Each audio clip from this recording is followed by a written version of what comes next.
Nuestro cerebro tiene como prioridad no que seamos felices. La prioridad es sobrevivir. Nuestra mente tiene velcro para lo malo y teflón para lo bueno. Te chulean o te ponen un comentario positivo y hermoso. Y ay, gracias. Hasta te da como vergüencita, penita. Pero no te insulten, no te juzguen. Estamos programados para tener hipervigilancia, estar muy atentos ante cualquier peligro. El capitalismo inconsciente nos ha enseñado que la felicidad es dinero, que la felicidad es reconocimiento público. Tener una actitud materialista produce infelicidad. Yo no nací para ser feliz. 75 años, 20 millones de dólares. Llegan a una conclusión de 5 palabras. El podcast de Marco Antonio Regil es una producción de RGL Entertainment y todos sus derechos están reservados.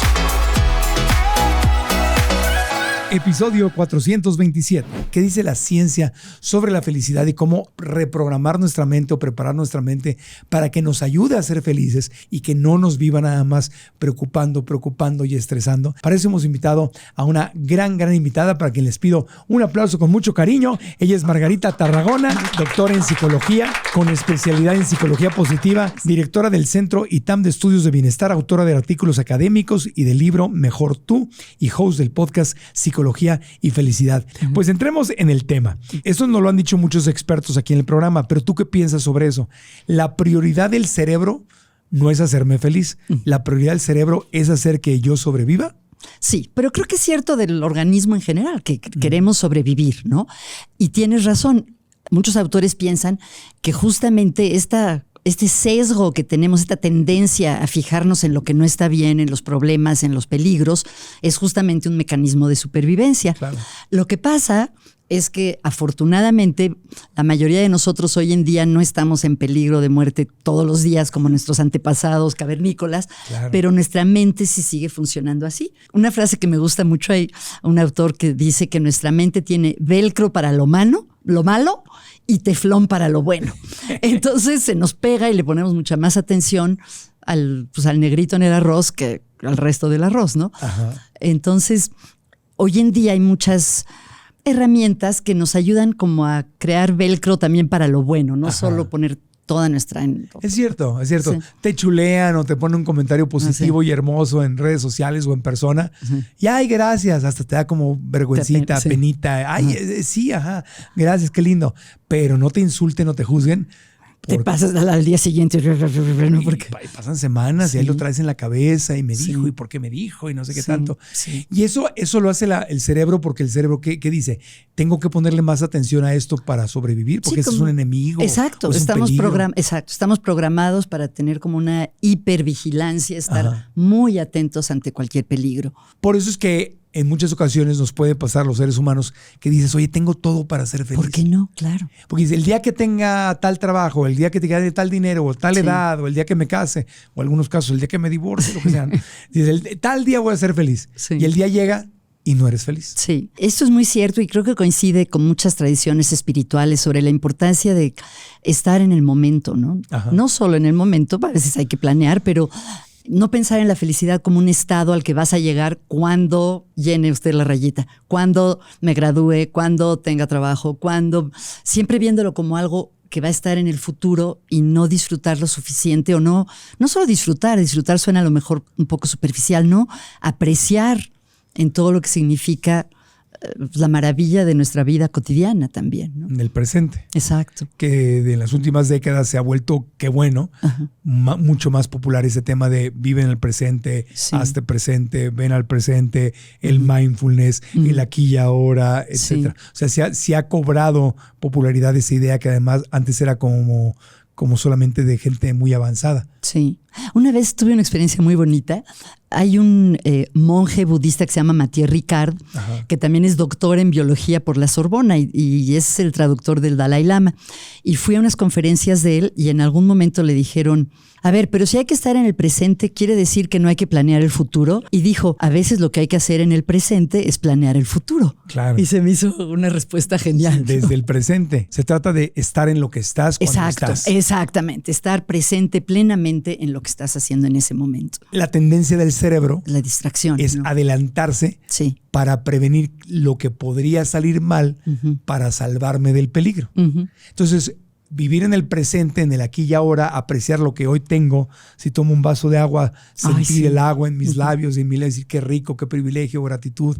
Tengo agua potable, cuánta gente en el mundo no la tiene, yo la tengo, gracias Diosito, bla, bla, bla. O sea, el cerebro está diseñado para ir en contra de esto que estamos tratando de lograr.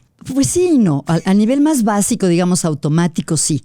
Y hasta tiene un nombre en psicología, se llama el sesgo cognitivo de negatividad, ¿no? O sea, que nuestros pensamientos se van hacia lo negativo. Pero por otro lado, es una simplificación, porque también en nuestro cerebro tenemos la capacidad de pensar, o sea, de evaluar si estamos en lo cierto o no. Tenemos un impulso también para conectarnos, que eso nos llena también de amor y de felicidad. Entonces, creo que si lo reducimos a lo más básico, sí, ¿no? La supervivencia. De hecho, seguro tú sabes que se habla que tenemos 3 cerebros, ¿no? El reptiliano, que es como el más antiguo, el que es igual al de los reptiles, las víboras, o el mamífero, que tiene mucho que ver con el amor, con los afectos. Ahorita vemos aquí a tu perro, que es todo cariño. Y luego la parte ya más característica de los seres humanos, que es el córtex prefrontal, que es lo que nos permite pensar, tomar decisiones, juzgar críticamente. Entonces yo creo que el cerebro es una maquinaria muy compleja, que todo eso funciona. Pero sí es un buen principio estar conscientes que la tendencia natural es a fijarnos en lo que está mal. Naturalmente le damos más atención a lo que está mal o lo que podría estar mal. Sí. Y tiene sentido. Ahora, nosotros tenemos la capacidad de cambiar eso. Sí. Y de decir, a ver, esto es un peligro real, esto no es un peligro real. Claro. Y ahí es donde empezamos a desarrollarnos más, es el tema de la conciencia, etcétera. Ahora, ¿cómo puedo reprogramar mi mente para que, a pesar de la tendencia natural que tiene, o mi cerebro, la tendencia natural que tiene, alertarme de todo lo que está mal? Sabemos que ese no es el camino para la felicidad, es el camino para la gastritis, para el cáncer, para no dormir, etcétera. O sea, ese no puedo. Si yo dejo a mi cerebro que ande como chivo en cristalería, pues voy a vivir preocupado todo el tiempo, ¿no? Y me voy a fijar en todo lo que está mal. ¿Qué dice la psicología positiva sobre la definición de la felicidad? ¿Qué es la felicidad? ¿Cómo se lo enseñan a los alumnos, por ejemplo? Hay diferentes definiciones, pero la más común y la que usan, por ejemplo, no solo psicólogos, sino economistas para medir la felicidad de las personas, es que es una combinación de 3 elementos. ¿Cómo nos sentimos? ¿Cómo pensamos sobre nuestra vida? Y si sentimos que nuestra vida tiene propósito. Entonces, lo primero, la parte emocional, es sentir una abundancia de emociones positivas o emociones agradables y menos emociones desagradables, como la ira. Eso es más obvio, ¿no? La otra parte es la satisfacción con la vida, que eso no es solo cómo nos sentimos, sino cómo pensamos sobre nuestra vida. A veces se le pide a las personas, imagínate una escalera con 10 escalones. El de hasta abajo, la peor vida que te puedas imaginar. El de hasta arriba, la mejor vida que te puedas imaginar. ¿Dónde está tu vida hoy? Entonces es algo más pensado. Y lo tercero es si sientes que tu vida tiene propósito, si tu vida es buena, vale la pena. Entonces son estos 3 elementos, ¿no? La parte emocional, el estar satisfechos con la vida y sentir que nuestra vida tiene propósito. Pero están pegados, ¿no? Porque sentimos lo que sentimos y lo que pensamos. Un pensamiento negativo, fatalista, afecta cómo nos sentimos, claro. Afecta cómo me siento. Claro. Y también cómo me siento provoca ciertos pensamientos. Claro. Entonces, desde el punto de vista de la psicología positiva, ¿qué fue primero, el huevo o la gallina? Híjole, eso está difícil. Los dos. Bueno, ¿qué surge primero en la vida? Las emociones. Tú ves un bebé que todavía no tiene capacidad crítica y ves que está gozando, que se está riendo o que está sufriendo, ¿no? Pero es interesante porque claro que se influyen, pero también se pueden ver separados. Por ejemplo, hay países donde tienen muy alta satisfacción con la vida, pero no tienen tantas emociones positivas. Ya hay países, entre los que está México, que la satisfacción con la vida no está tan alta como Islandia o Finlandia, pero hay más la gente en general reporta más emociones positivas que en esos países. Entonces, sí interactúan, pero también se pueden distinguir. Ahora, una de las grandes mentiras que no tengo nada en contra del capitalismo, soy pro libertad y competencia y todo, pero sí hay un capitalismo consciente, no sé, hay muchas formas de llamarle, y hay un capitalismo inconsciente. ¿Qué tal si lo etiquetamos así para esta conversación? ¿No? Sí. Capitalismo consciente es donde quiero mi bien y quiero mi abundancia financiera sin hacerle daño a nadie. Claro. O sea, soy consciente del planeta, de los animales, de los seres humanos. Y capitalismo inconsciente es el que el dinero es todo. Que la felicidad es reconocimiento público, que la felicidad es qué auto manejo, qué casa tengo, en qué colonia vivo, qué marca de ropa tengo, viajo en primera clase o no viajo. Y sabemos que no es así. O sea, hay gente que tiene todo eso y no es feliz. Es muy interesante ver los datos porque no es tan sencillo, ¿no? Nos gusta decir el dinero no compra la felicidad y es parcialmente cierto, pero es más, te lo oí decir a ti en un episodio, si no tienes nada de dinero, eres muy infeliz. Claro. Y es interesante ver, por ejemplo, cuando se ve el impacto que tiene el dinero, cuando no tienes nada y tienes más, aumenta mucho la felicidad. Por supuesto. Luego, cuando ya tienes, el dinero sigue importando, pero menos. Ahí hay un debate. Algunos autores que han visto eso, que después de cierto nivel de ingresos ya más dinero no tiene tanto impacto. Y otros más recientes que dicen, siempre tiene un impacto. Pero no es el único factor. Ajá. Por ejemplo, si las personas están deprimidas y ya tienen suficiente dinero, el dinero ya no ayuda. En cambio, si las personas están contentas o están bien, el dinero sigue teniendo un impacto en su felicidad. Pero es cierto lo que dices, es como vacío. Si tu valoración de ti mismo y de tu vida depende de todas esas cosas externas, como el modelo del coche, se queda como hueco, ¿no? La verdadera satisfacción no viene de eso, pero sí es necesario tener cubiertas tus necesidades. Cuando cubres las necesidades básicas, claro que es felicidad porque estás sobreviviendo. Claro. Entonces ya puedo sobrevivir. Sí. Pero una vez que ya sobreviví, lo demás son extra. Y luego también viene el estrés de no perder lo que tienes. También. O sea, los budistas hablan mucho de eso, que te dicen, sueñas con un auto de lujo. Y luego ya que tienes el auto de lujo, ¿dónde lo estaciono? Carísimo el taller. Me lo van a robar, me lo van a rayar, se va a ensuciar. En cambio, estás un carrito que te transporta, pero pues ya no está nuevo ni nada, ni te preocupa. Pero entonces, como que los lujos ya no son supervivencia y te empiezan a preocupar. La casa, la pareja, o sea, en sostener un estatus. O sea, ese no es el camino para ser feliz, esa no es la definición de felicidad. No, y me recordaste unos estudios muy interesantes de un investigador que se llamaba Ed Diner, que vio que por un lado, aunque el dinero sí influye en la felicidad, el tener una actitud materialista produce infelicidad. Entonces, ¿cómo puedes darle el lugar que debe tener en tu vida, pero no volverlo el centro de tu vida? Porque entonces sale el tiro por la culata, ¿no? Sí. Tendrá que ver con mis decisiones, porque obviamente si dices, ya tengo mis necesidades cubiertas y el dinero no es la felicidad, pero ya me sacó de la infelicidad. De la infelicidad. ¿Qué hago con mi dinero? Podría ser la diferencia entre ser feliz o no. Sí. Porque si nada más me pierdo en puras cosas materiales, pero si empiezo, por ejemplo, a ayudar a la gente, exacto, si empiezo a hacer una buena obra e invertir mi dinero en un negocio que da, qué sé yo, educación, que le da felicidad a otros, que divierte, que crea, no sé, eso sí me puede dar una gran satisfacción y hacerme más feliz. Totalmente, porque ya tiene un elemento de trascendencia, ¿no? De ir más allá de ti mismo. Justo estábamos viendo en la clase en el ITAM la semana pasada un experimento muy bonito en el que le dieron a un grupo de estudiantes universitarios, a unos les daban un sobre con $20 y a otros un sobre con $5. Les pedían que gastaran el dinero del sobre en ellos mismos o en otras personas. Y al final del día medían cómo estaban emocionalmente y vieron que los que gastaban el dinero en otros tenían mayor nivel de bienestar, independientemente de si habían gastado $5 o $20. Traía más felicidad gastar en los otros que en ellos mismos. Sí, por eso nunca te arrepientes cuando donas a una causa que amas. Claro, y en la que crees. Nunca te puedes arrepentir de muchas cosas, pero nunca te vas a arrepentir de haber ayudado. Sí, totalmente de acuerdo. Y a lo mejor ya nos estamos metiendo un poquito en otro tema, no sé si podemos, que tiene que ver con el sentido en la vida. Cuando le preguntan a las personas qué le da sentido a su vida, la mayoría de las personas dicen el trabajo, las relaciones cercanas, la espiritualidad y la trascendencia.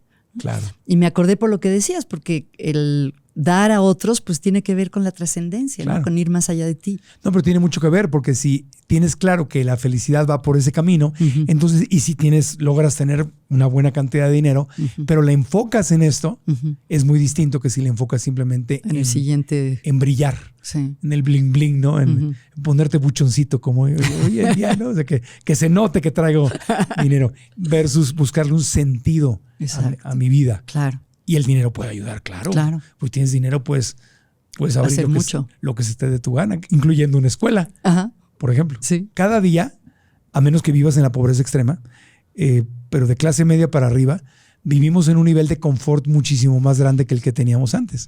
O sea, muchas veces, alguna vez algún maestro en historia me me dijo, tú ponte a pensar, tú vives más cómodo que los reyes de Inglaterra. Sí, creo que se bañaban una vez cada 6 meses o algo así, ¿no? Porque Sí, no tenían agua potable, no tenían baños como los que tenemos ahora, no tenían papel de baño, no tenían luz, no tenían una licuadora, no tenían un refrigerador. Entonces, hoy el promedio de la gente tenemos más lujos y más confort que los reyes y los emperadores de hace no muchos años. Claro.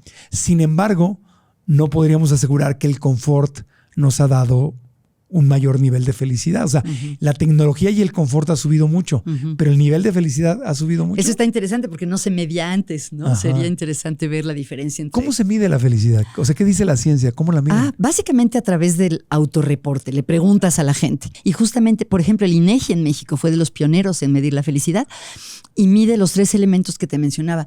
Lo que llaman la balanza emocional. Te preguntan, por ejemplo, en las últimas 24 horas ¿hasta qué punto te has sentido triste? ¿Hasta qué punto te has sentido ansioso? ¿Hasta qué punto te has sentido contento? ¿Hasta qué punto te has sentido tranquilo? Esa es una parte. ¿Qué tan satisfecho estás con tu vida?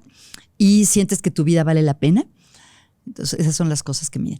Y en general, ya más específicamente, para de una cosa ya más detallada, hay cuestionarios para medir emociones positivas y negativas, hay cuestionarios para medir la satisfacción con la vida, hay cuestionarios para medir la calidad de las relaciones. Te puedes ya rebanar más finito diferentes aspectos de la felicidad. Y ahí es donde países como México o Guatemala, a pesar de que hay muchos problemas, ¿no? Hay Ecuador, qué sé yo, somos países muy felices a pesar de los problemas y a pesar de que pues sí hay mucho dinero, pero está concentrado en unos cuantos y la clase media pues ahí la lleva, ¿no? Pero somos felices a pesar de... Sí. Hay algo que llaman la paradoja latinoamericana, que es que muchos países latinoamericanos tienen un nivel de satisfacción con la vida comparable a Italia, Francia, España, incluso superior, que eso no se podría predecir por el nivel de ingresos. O sea, tenemos un nivel de bienestar o de subjetivo, de felicidad, que no se esperaría por el nivel de ingresos. Y algunos autores piensan que la clave de esa paradoja es la calidad de las relaciones interpersonales, que tendemos a tener relaciones cercanas en las que vemos a las personas como personas. Sí, y te vas a Estados Unidos, que pues, lo tienen todo. Mucho más ingreso. Mucho más ingresos. Yo vivía allá 20 años y sí te va entrando poco a poco una tristeza porque es un país muy desconectado. Hay círculos que están conectados, hay comunidades que están conectadas, pero así hablando en general como país, es un país muy, muy independiente, muy desconectado. O sea, es difícil hacer comunidad, te tardas años en hacer amigos. O sea, puedes conocer a alguien en el trabajo y de ahí a que te inviten a su casa o que pases a nivel personal. Y aquí llegas y ¿qué pasó? ¿Cómo? Ay, ¿de dónde viene? Ay, mira, no tienes nada que hacer, yo te invito el sábado en la casa, tenemos una taquiza. Eso es algo muy lindo. No, o el vente a pasar Navidad con nosotros. O sea, somos mucho más abiertos. Esa es parte de la felicidad. Totalmente. Las relaciones, cada vez hay más estudios. Seguro tú has oído del famoso estudio de Harvard que le han dado seguimiento a un grupo de personas 80 años. Cada vez hay más evidencia que el factor que más influye en una vida feliz es la calidad de las relaciones con otras personas. Sí. ¿Y la risa también tiene un peso importante? ¿Se ha estudiado eso? Sí, se ha estudiado, ahora pero que lo pienso. O el sentido del humor. El sentido del humor sí, es una fortaleza. Se considera una fortaleza de carácter y claro que ayuda en la vida, ¿no? Yo lo valoraba mucho, digo, ahora ya me volví a acostumbrar porque ya llevo 2 años en México de regreso. Pero cuando yo venía entre Estados Unidos y México, yo llegaba y aquí notaba que me reía un montón. Porque a todo le encontramos chiste. Estás negociando. Hasta lo que no deberíamos, pero las tragedias. Estás en un funeral, te ríes. Estás negociando algo, te ríes. Es bien fácil bromear con conocidos y con desconocidos. Y en cambio, yo notaba que allá pasaba mucho tiempo sin que yo me riera, pero una buena carcajada. A mí me pasó lo mismo cuando viví en Estados Unidos, aunque no sé si es una diferencia entre específicamente Estados Unidos y México o que en tu cultura tú entiendes mejor el humor de tu cultura. Porque yo también decía, es que nunca me río como me río aquí, pero a lo mejor es porque pues entiendo los chistes mexicanos. O sea, no lo sé, está interesante. No, yo sí lo entendía porque nací en la frontera pero es distinto. O sea, claro que te ríes, o sea, claro que bromeas, pero bromeas en una fiesta, bromeas cuando vas a un partido, bromeas donde se trata de bromear, pero en el día a día, aquí como que te ríes, en todo momento puede salir una broma. Casi como que andamos buscándole la broma a todo, ¿o no? Cierto. Y eso se ha medido entonces, o sea, el sentido del humor. Se ha medido el impacto de la alegría y la sonrisa, ahora que lo recuerdo. Hay unas investigaciones muy bonitas en las que la investigadora le ponía a la gente que mordiera un lápiz. Así. Ajá. para que sí sus músculos de la cara fingieran una sonrisa. Ajá. Y aunque no fuera una sonrisa de verdad, vio que al sonreír forzadamente igual mejora el estado de ánimo de las personas, ¿no? ¿Sí funciona eso entonces? Sí, por otro lado se ha visto que somos muy buenos para detectar la falsedad. Ajá. Entonces, si alguien está siendo muy amable con nosotros, pero notamos que no es de verdad, nos hasta sube la presión a veces. Entonces, Sí. hay cosas contradictorias. Pero Sí. de que es bueno sonreír, sí es bueno sonreír. Entiendo. Alguna vez Daniel Javif estuvo con nosotros aquí en el podcast y él nos decía eso. Él era de la línea de, aunque no tengas ganas de sonreír, sonríe. Oblígate. Y digo, yo aquí con el podcast escucho con todo respeto y cariño y pues siempre estoy abierto a aprender de todo. A mí eso no me funciona. Ok. O sea, yo no, si me río es porque siento algo adentro. Entonces, si busco mi sonrisa, la busco como una consecuencia de algo adentro. Digo, a cada quien le funcionan cosas distintas, pero me quedé pensando mucho en eso. ¿Qué dice la psicología positiva? ¿Qué dice la ciencia? O sea, sí funciona, aunque esté yo triste, o sea, ponerla así una sonrisa en la cara y le indica al cerebro que algo está bien y se retroalimenta. ¿Sí Pues, funciona eso o no? Hay unos investigadores que sí han ¿Que dicen que encontrado sí? eso, como Sarah Pressman y otras como Barbara Fredrickson, que ha encontrado que somos muy sensibles a la falsedad. Sí. Pero a lo mejor hay una diferencia, ahora que lo pienso, entre esa condición experimental que te hacen sonreír Ajá. y una cosa social, que era la otra investigadora, que ponían a personas a visitar enfermos y a fingir estar preocupados por ellos, y el enfermo lo notaba. Claro. Entonces, tal vez es diferente una condición que estás tú solo practicando sonreír, que sí, por lo visto sí funciona, y otro es ponerte en una situación social en la que te das cuenta que la persona con la que estás interactuando no está siendo genuina. Ya entiendo. Yo siempre la sonrisa la he visto como algo que me provoco desde adentro. Cuando trabajas en esto, pues tenemos que sonreír mucho cuando no hay nada de qué sonreír. Entonces, cuando hago eso, como que recuerdo algo bonito. Ay, qué bonito. Y me río porque pienso en algo. De eso. Entonces veo la cámara y haz de cuenta que le estoy sonriendo a mi sobrina. Qué ¿no? lindo. Digo, ahorita estamos al aire y ya sé que nos están viendo. Ajá. Pero cuando estás con una cámara que no está conectada, nadie toma una foto. Entonces, digo, me voy a reír con mi sobrinita. Entonces Qué pienso en bonito. ella y entonces me sale una sonrisa distinta. Qué lindo. Pero esa es mi técnica. ¿no? Fantástica. Me ¿no? parece fantástica, porque entonces se vuelve una sonrisa genuina. Sí, bueno. Harvard Medical School comprueba, dice aquí, que la práctica constante de hábitos positivos puede modificar los circuitos cerebrales relacionados con el bienestar. O sea, tú puedes, a través de practicar hábitos positivos, reconectar tu cerebro. Sí, te cuento de algunos. Uno muy conocido, pero no por eso menos importante, es la gratitud. Se ha súper comprobado que practicar la gratitud realmente nos hace más felices. Y hay diferentes ejercicios de eso. Uno se llama el diario de gratitud, que seguro conoces, que consiste en cada noche escribir 3 cosas de las que te sientes agradecida. Por lo menos 3 cosas, sí. Sí. Otro es escribir una carta de gratitud, pensar en alguien con quien te sientes agradecido, pero no le has dicho, y escribirle una carta y juntarte y leérsela, ¿no? Eso es, por ejemplo. Otra cosa que me gusta mucho es el asombro. El asombro es esa sensación que tenemos cuando somos testigos de algo más grande que nosotros. Puede ser el océano, la naturaleza, algo que hace un atleta que nos parece increíble, o a veces algo chiquito, cuando tienes un bebé y ves la maravilla de que se trate de parar. En fin, esa sensación de asombro también se puede cultivar. Y hay ejercicios como, por ejemplo, una caminata de asombro, que vayas al parque, aunque sea el parque que vas todos los días, y poner atención y fijarte de verdad en los árboles, en la plantita que a lo mejor pasas todos los días y no la ves, en las personas que están ahí.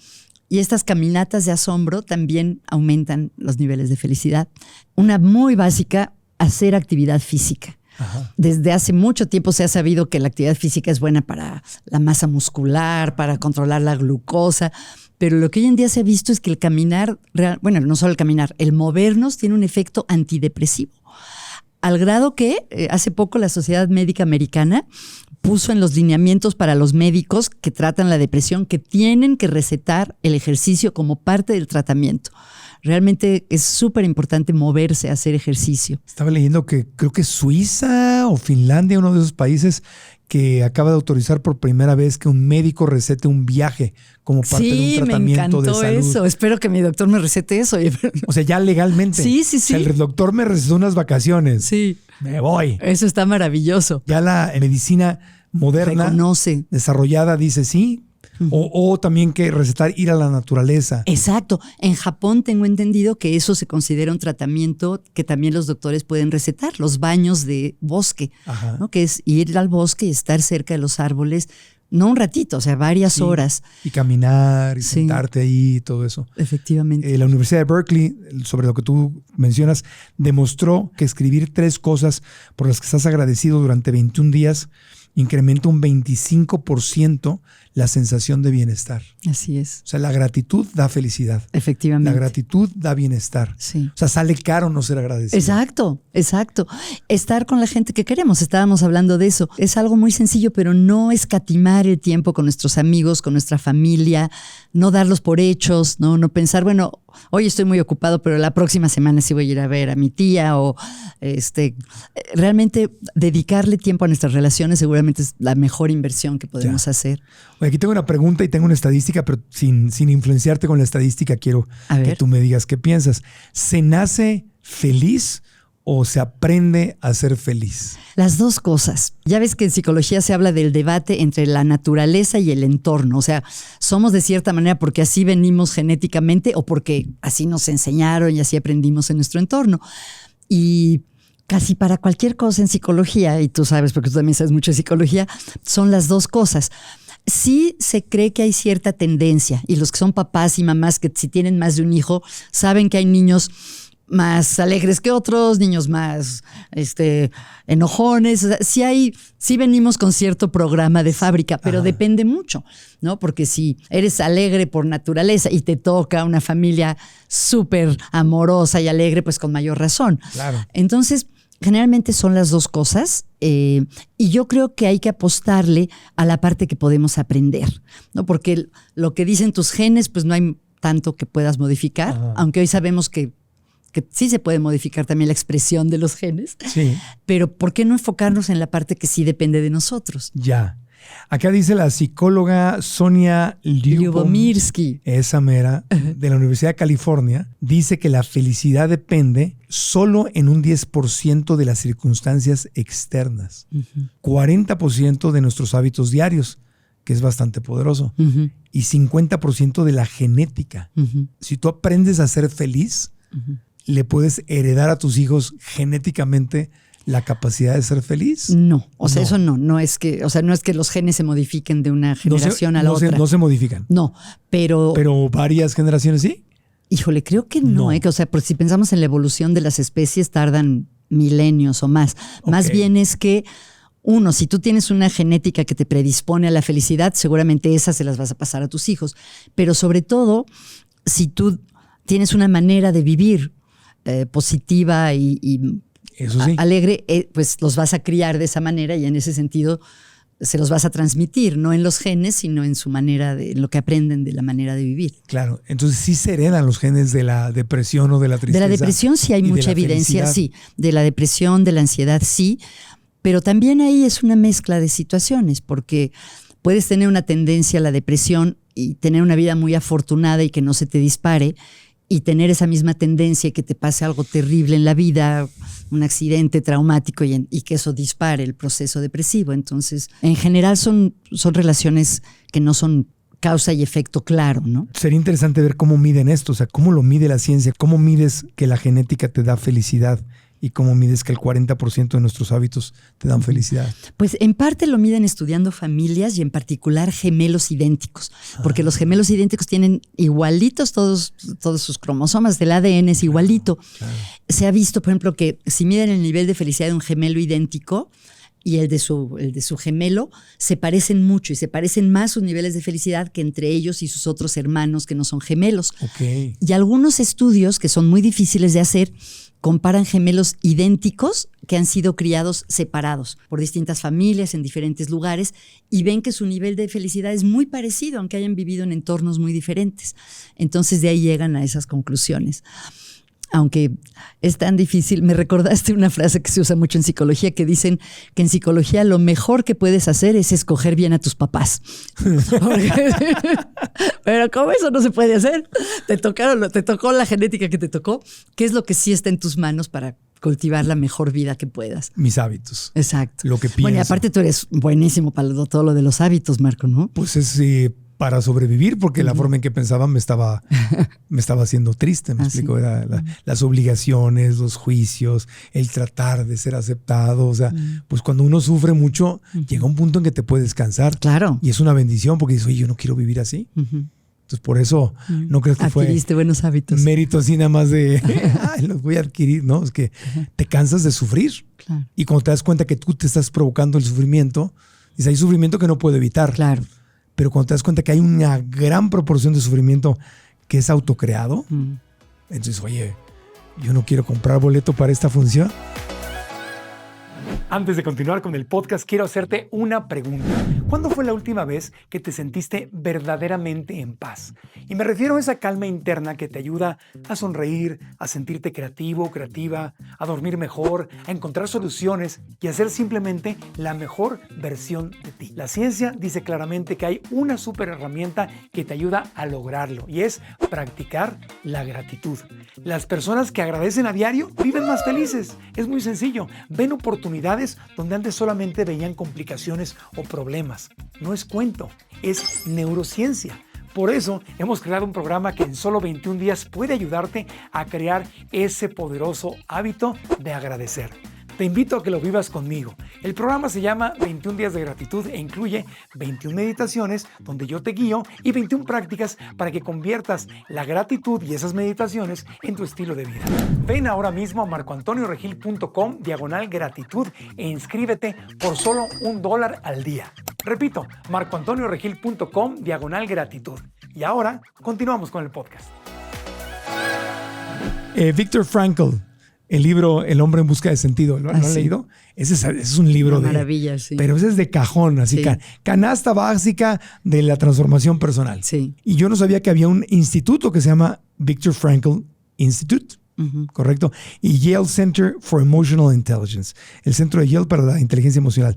Han demostrado que tener un propósito, un sentido claro, o sea, lo que es lo que habla Viktor Frankl, El hombre en busca de sentido en su libro, duplica los niveles de bienestar. O sea, cuando mi vida tiene sentido, cuando lo que estoy viviendo, incluso como lo que él vivió, que estuvo metido en un campo de concentración en la Segunda Guerra Mundial, si dentro de esta tristeza y esta situación horrible o esta pérdida de un ser querido o esta traición o pérdida de dinero, me corrieron del trabajo, un divorcio, perdí un hijo, una mamá, lo que sea, dentro de ese huracán, tú le encuentras el sentido a las cosas, aún ahí puedes duplicar el nivel de bienestar. Está fuerte, ¿no? Sí.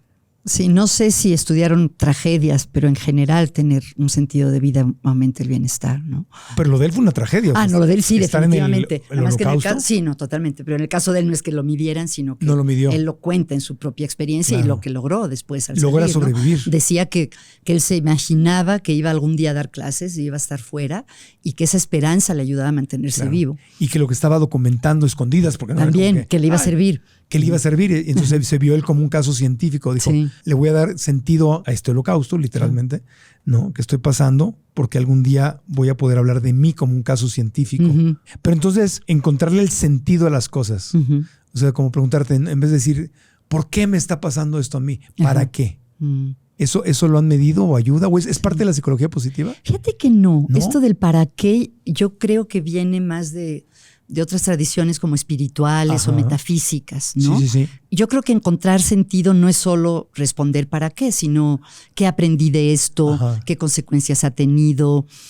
A veces cambia mi manera de entender muchas cosas. Entonces, darle sentido sí, pero no necesariamente preguntarse para qué. El preguntarse para qué puede ser una de las maneras, ¿no? Pero claro. No. Sí, porque es imposible saber el futuro, ¿verdad? Claro. ¿Para qué? Pero sí te puedes preguntar, oye, ¿hay algo que me está enseñando este dolor? Claro. Podemos aprender del dolor y eso no significa que haya sucedido para que aprendiéramos algo, ¿no? No, ni tienes que sentir dolor para aprender. Exacto. O sea, más bien vamos a aprender para que no venga un dolor innecesario. Innecesario, claro. Pero para muchos, Eckhart Tolle, el autor del Poder de la Hora, digo, ya sé que él es budista y eso entra más en el tema espiritual que psicológico, pero él dice que para muchos el dolor es el mejor maestro en la vida. No porque busques el dolor. No, pero ya que lo vives, sí. Creo que eso es cierto para, efectivamente. Que es tu decisión transformarlo en un maestro. Sí, eso estoy totalmente de acuerdo. ¿Qué le dirías a la gente que piensa, yo no nací para ser feliz. Ay, yo creo que todos nacimos para ser felices, ¿no? Ajá. Que, ojo, no quiere decir estar siempre contentos, nada me afecta, no, pero yo creo que la felicidad realmente en su sentido más profundo es una vida plena, realmente ser todo lo que podemos ser como seres humanos, tener una vida llena, ¿no? Entonces yo creo que sí nacimos para ser felices. Es que hay gente que se dicta como una autosentencia. Es que Sí. Dios no quiso que fuera yo feliz. Ujú. Es que la vida es un valle de lágrimas. Y empieza, eso no es psicología positiva. Yo creo que no. No, Sería- no. Al contrario. Sería psicología negativa. Sí, yo creo que, bueno, no quiero ser irrespetuosa de las personas que les ha tocado sufrir mucho. No, claro. Pero decir a priori yo no nací para ser feliz es como negarte una parte de la vida, ¿no? Yo creo que la vida tiene luz y oscuridad y es decir, pues yo me voy a quedar solo en la parte oscura, porque no puedo prender la luz y capaz que la luz está prendida o la puedes prender, ¿no? O decides no voltear a ver la luz. Exacto. Decides voltear a ver al rincón justo donde no hay luz. Entonces, ¿qué es lo que cambia en nuestro cerebro cuando empezamos? Porque también hay una rayita entre el positivismo tóxico, ¿verdad? El positivismo tóxico es como negar y En decir, realidad. todo está bien, todo está bien. Claro, Ah, no, no. todo está bien. No. Se murió mi mamá. Ay, ya tengo un No, qué angelito en horror, el cielo. Ay, qué qué bien. horror. No. Eso es positivismo tóxico. Lo que tú enseñas en el ITAM no es eso. No. ¿Dónde o cómo ponemos la rayita en caer en positivismo tóxico y quedarnos en la psicología positiva? O sea, ¿cómo distingues las dos? Sí, pues mira, la psicología positiva se refiere a los hallazgos científicos sobre el bienestar y la felicidad. Ajá.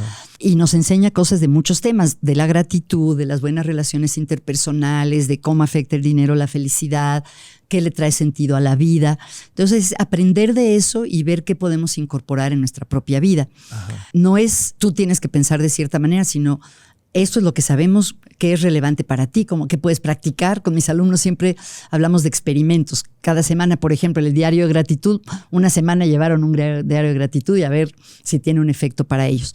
Y parte de la psicología positiva también son cosas como la resiliencia, la capacidad de sobreponerse tras la adversidad, el propósito de vida. Y estas no solo son jajaja, todo está bien. La resiliencia solo se da cuando has vivido cosas difíciles. El sentido de la vida muchas veces tiene que ver con, pues, perseverar. También estudiamos, por ejemplo, la perseverancia en las metas.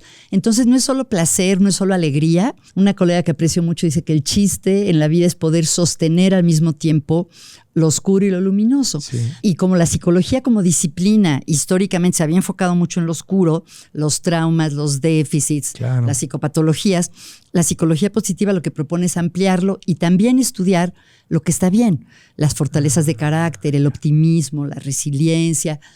No es negar lo difícil, sino además de lo difícil, que sabemos de lo que sí está bien Claro. y cómo se pueden complementar. Sí, negar lo triste, lo difícil o lo oscuro sería positivismo tóxico. Exacto. Porque es mentira. Exacto, no puedes negar la realidad. Aquí es decir, además de esto que De esto existe, también hay otras también cosas. existe esto. Y hay épocas, o sea, sí hay épocas oscuras que son apropiadas. Si has perdido un ser querido, pues no vas a querer estar contento y alegre. O sea, es un homenaje al amor que alguna vez oí, me imagino, no sé, tú te me has oído, que el grado de dolor es proporcional al grado de amor que había con esa Obvio, persona, ¿no? obvio. Entonces creo que es vivir la vida completamente en todo lo que trae. Ahora, justamente hablando de esos momentos tristes, cuando vienen las fiestas, particularmente Navidad, para muchos es el Día de las Madres, o es el verano por algún viaje, algún recuerdo, o el otoño. Estas fiestas, estas celebraciones, a veces vienen de la mano, especialmente cuando vas madurando más, van pasando más años, se empiezan a poner tristes. Porque de chiquito pues son puros recuerdos bonitos. Claro, están tus abuelitos, tus tíos. Me llegan regalos, pero ahí está un excelente ejemplo. En el momento en mi familia me acuerdo en que mis abuelitos se fueron, Todo cambia, ¿no? todo cambió. Y toda la familia, cada Navidad decimos lo mismo. Uy, aquellas Navidades. Uy, esas eran Navidades. Nunca fue lo mismo sin los abuelos. Y luego ya se va un tío y se va otro tío y se va. Y cada vez hay más tristeza cuando llegan las fiestas.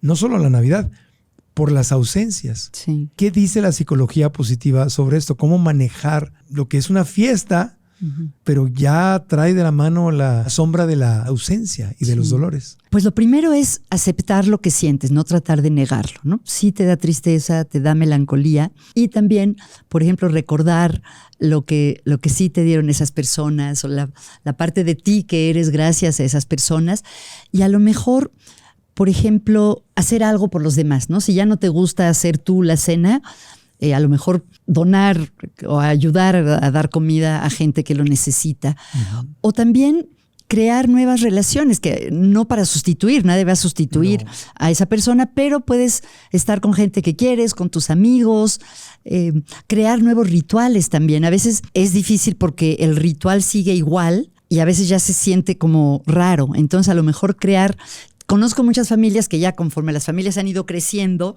ya es muy difícil que se junten todos cierto día. Pero entonces, por ejemplo, el Día de las Madres. Entonces deciden, bueno, ¿por qué no nos juntamos el 1 de abril para celebrar el Día de las Madres? Y así no se sienten culpables ni mal de no estar todos juntos el Día de las Madres. Entonces, es una mezcla entre honrar lo que fue y sobre todo honrar el amor que has tenido a la gente que has querido y seguir adelante creando nuevas formas de celebrar eso, si es significativo para ti. O sea, que es aceptar que duele y tener de alguna forma fe, esperanza, exacto, apertura a que puedo crear cosas nuevas. Sí. En mi vida. Y también disfrutar de lo bonito que tiene, ¿no? Porque suelen estar acompañadas de cosas lindas, cierto tipo de música, de comida. Entonces, no solo enfocarnos en la ausencia, sino en lo que perdura, ¿no? ¿Hay un efecto que se llama nuevos comienzos? Sí, me encanta. A ver, me encanta. Me acordé de una frase de Mark Twain que decía, ¿por qué dicen que es difícil dejar de fumar? Es muy fácil, yo lo he hecho miles de veces. Pero sí se ha estudiado esto que se llama el efecto de los nuevos comienzos, que se ha visto que si quieres adoptar una conducta, sobre todo nueva, o una conducta de salud, por ejemplo, empezar a hacer ejercicio o comer más sanamente o hablarle por teléfono a tu mamá, algo que tú quieras implementar en tu vida, efectivamente es más fácil si coincide con algo que percibes como un nuevo inicio. Por ejemplo, Año Nuevo. Los propósitos de Año Nuevo no son tan tontos, es una buena idea. Tu cumpleaños. Si te cambias de departamento, suponte que quieres ser más ordenado y te cambias de casa, en la casa nueva voy a ser más ordenado. Algo que represente una página en blanco. Se ha visto que las personas que hacen eso tienen más probabilidades de lograr su meta o de implementar la conducta que quieren implementar que si empiezas un día X. Es como una reseteada. Exacto, exactamente, un refresh, ¿no? Un refresh, una reseteada. Lo vemos mucho, no sé si el ejemplo venga al caso con eso que estás diciendo, pero me hiciste recordar lo que vemos mucho en los deportes. Yo sigo mucho los deportes, el básquetbol, el fútbol americano, en fin. Y de repente ves que un jugador en un equipo ya no está funcionando. Andale. Era muy bueno, pero algo está mal, ya no está funcionando. Y lo intercambian o ya no le renuevan el contrato o ya lo desechan, lo mandan a la banca y se va. Y va a un nuevo equipo y de repente resurge y dices, oye, ¿qué le pasó? Gran ejemplo. Renació. Gran ejemplo. Sí. ¿Sí? Yo creo que es un Eso gran es un nuevo ejemplo. Comienzo. Efectivamente. Es porque ya como que se desgastó la energía, se vició, ya perdiste la ilusión y necesitas una nueva ciudad, un nuevo equipo, una nueva realidad. Sí. Pero eso es más difícil hacerlo en el mismo lugar en donde estás. Claro. A veces sí es sano entonces decir, ¿voy a trasplantarme? Pues depende. Yo creo que no hay que ser tan drástico, que puede ser simplemente aprovechar mi cumpleaños o Año Nuevo o el regreso de las vacaciones. No tiene que ser tan drástico, ¿no? Yo creo que ahí depende de la personalidad. Hay gente que le gustan los cambios muy grandes, otros que, como yo, que no me gustan los cambios muy grandes. Entonces, yo creo que no tienes que irte para lograrlo, que puedes implementarlo de otra manera. Pero entonces sí practicarlo. O sea, decir, es más fuerte que digas, a partir de mi cumpleaños, a partir de Año Nuevo, a partir de tal fecha. El nuevo año escolar, por ejemplo. Sí. Otra imagen que se usa mucho, no sé si ustedes lo recuerdan, a mí me encantaba de chica, cuando iba a empezar el ciclo escolar, los cuadernos limpios, los abrías, ¿no? La goma que no estaba rota. Ya para mediados del año ya todo, la goma a la mitad, el lápiz sin punta. Pero esa sensación, aunque era niña, me daba esa sensación de un nuevo comienzo. Como una nueva oportunidad. Nuevas oportunidades, exactamente. ¿Qué otra herramienta nos podrías dejar como para poder cultivar la felicidad? Por ejemplo, ¿estás de acuerdo tú cuando la gente dice ser feliz es una decisión? Yo creo que parcialmente, porque creo que es una decisión si tienes lo básico cubierto. Pero decirle, tenías un invitado que me encantó, que hablaba de educación, y decía, o sea, si una persona realmente vive en la pobreza, no le puedes decir, tú levántate, ¿no? O sea, si no estás en modo supervivencia. Exacto. Si ya saliste de ahí, ¿sí es una decisión? Yo creo que sí. Esa decisión va de la mano de, como lo aterrizo, hábitos. Hábitos. Por ejemplo, apreciar lo que sí se tiene. Ajá. Por eso la gratitud sirve mucho, porque como decíamos al principio, nuestra tendencia natural es fijarnos en lo que está mal, en lo que salió, en lo que no funcionó. Entonces hay que hacer cosas como a propósito para crear el velcro para lo bueno, y la gratitud sirve mucho para eso. Estar presentes, disfrutar el momento, realmente disfrutar el sándwich que te estás comiendo, la tacita de café. Muchas veces estamos con la mente en otro lugar y como que te lo tragas nada más sin realmente disfrutarlo. Pasar tiempo con la gente que queremos, hacer ejercicio. Me recordaste que uno de mis hijos me decía cuando era más jovencito, ay mamá, la psicología positiva es puro sentido común.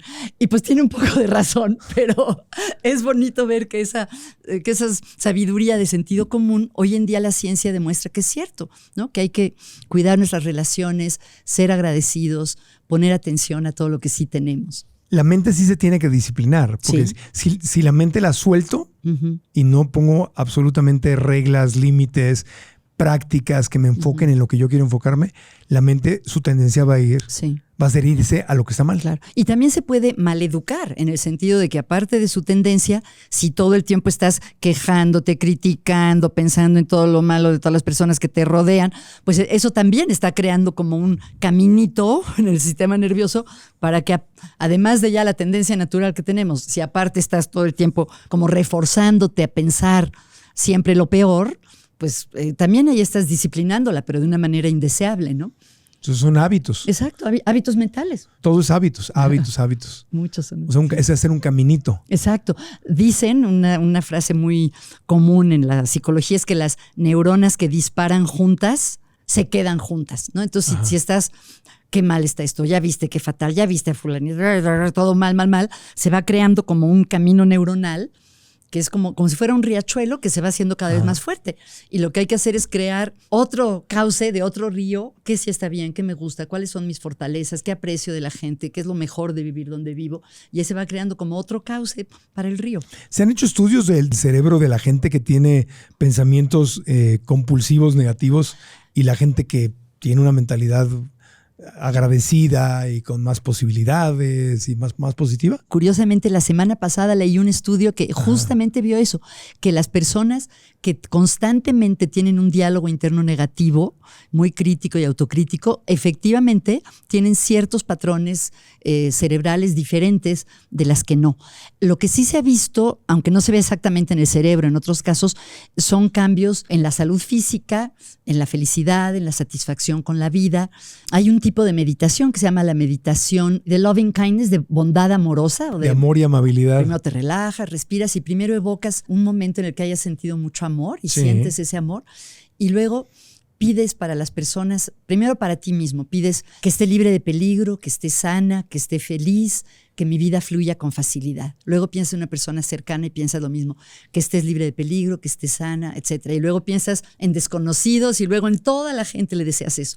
Y se ha visto que cuando las personas hacen esa meditación durante 8 semanas, se dan cambios en la estructura del cerebro. Okay. Increíble. Se hacen nuevas conexiones. Efectivamente, y hay más actividad en la zona prefrontal izquierda, que es la que se asocia con la alegría y el gozo. Y entonces lo que vemos afuera cambia. También. Porque es una interpretación. Exacto. Todo lo que vemos afuera es algo hasta que lo interpretamos, ¿no? Sí, en cierta forma es qué lentes te quieres poner. ¿Quieres traer unos lentes negros o quieres traer tampoco unos lentes color de rosa para no caer en lo que decías, pero unos lentes pues que te sirven para ver bien todo lo que hay. ¿Algo más que nos quieras dejar como consejo para la gente que puede estar pasando un momento triste, un momento difícil, alguna tristeza que a lo mejor todavía que recurrente, que no se ha ido y que dice, quiero ser feliz, pero no le encuentro la fórmula de qué me agarro?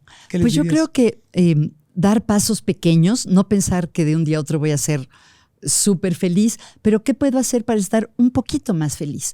Hemos hablado de varias cosas que se pueden hacer, que en general tienen que ver con apreciar lo que sí está, lo que sí funciona y sobre todo a las personas que tenemos en nuestra vida. Quisiera acabar con algo que ya hemos platicado tú y yo, que me gusta mucho, que uno de los directores del estudio que se hizo en Harvard, que le dio seguimiento a un grupo de personas durante 80 años, cada 5 años los entrevistaban y los medían para ver qué es lo que explicaba una vida feliz. Después de muchísimos años, dijo, los 75 años y creo que $20 millones invertidos en este estudio llegan a una conclusión de 5 palabras. La felicidad es amor, punto. La felicidad es amor, Punto. Creo que Claro. eso dice mucho. Claro, entonces cuando te conectas con todo lo que no es amor, es infelicidad. Sí. Sí, yo te platicaba antes de empezar el podcast que lo que yo aprendí en psicología espiritual era que el amor es nuestro estado natural. Sí, Que yo la también paz, lo creo. ¿también lo crees? Sí. El amor es nuestro estado natural. La paz interior es nuestro estado natural. El tema es que permitimos que se llene la mente con este tema de quiero sobrevivir y quiero cuidarme. Empezamos a crear todo el drama y eso es lo que nos saca de nuestro estado natural. ¿Correcto? Yo sí lo veo ¿Estás de también. acuerdo? No es Ok. porque lo haya aprendido en psicología, eso es más como una conclusión propia de mi experiencia en la vida. Sí, son de las cosas que alguien te dice y luego dices, ay, pues sí es cierto. Sí. ¿No? Hace como clic internamente. Efectivamente. Pues muchas gracias. Gracias a ti, ha sido un placer. Muchas gracias a todos ustedes por estar aquí. Gracias. Gracias. ¿Tienes redes sociales? Sí, ¿Manejas? estoy como Margarita Tarragona. ¿Das clases más allá de las universidades? Sí, doy cursos por mi cuenta en línea y Ajá. la información está en mis redes en el futuro. Entonces buscamos nada más Margarita Tarragona. Y así Muchas conectamos gracias, contigo. muchísimas gracias. Qué lindo. Gracias, damos un aplauso con cariño a Margarita Gracias. Tarragona, Gracias. doctora en psicología, con especialidad en psicología positiva. Gracias. A mí me encuentran como Marco Antonio Regil en todas las redes sociales. Gracias por habernos acompañado. Y si les gustó el episodio, copien la liga y péguenla en cualquiera de sus redes o por WhatsApp o por Telegram para recomendar el episodio. Si están en YouTube, pues suscríbanse al canal, denle like al video y activen la campanita para que les notifique YouTube cuando hay nuevos episodios. Y si están en cualquier plataforma de redes sociales, las 5 estrellas y una reseña positiva diciéndonos lo que les gustó. Eso nos ayuda mucho para seguir creciendo. Así que gracias. Hasta la próxima. Alcanza tu máximo potencial. Gracias. Gracias.